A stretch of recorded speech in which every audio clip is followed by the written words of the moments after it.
বিএনপির মহাসচিব মির্জা ফখরুল ইসলাম আলমগীরের সাথে সাক্ষাৎ করেছেন ঢাকায় নিযুক্ত মিশর রাষ্ট্রদূত ওমর ফাহমি। সকালে গুলশানের চেয়ারপারসন অফিসে এ সাক্ষাৎ করেন তারা।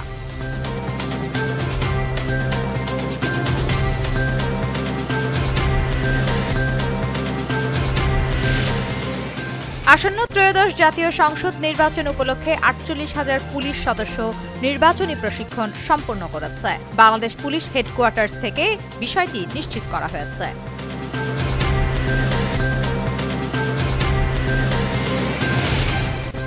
আবু সাঈদ হত্যার ঘটনায় মানবতাবিরোধী অপরাধের মামলায় সাক্ষী না আসায় সাক্ষ্য গ্রহণ আবারও পিছিয়েছে।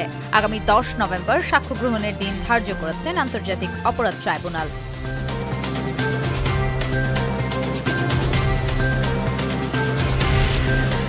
নেপালের মাউন্ট ইয়ালুংরি পর্বতে ভয়াবহ তুষারধসে ৭ জনের মৃত্যু হয়েছে। নিহতদের মধ্যে ৫ জন বিদেশি পর্বতারোহী ও ২ জন নেপালি গাইড রয়েছেন। সিএনএন-এর এক প্রতিবেদনে এ তথ্য জানানো হয়।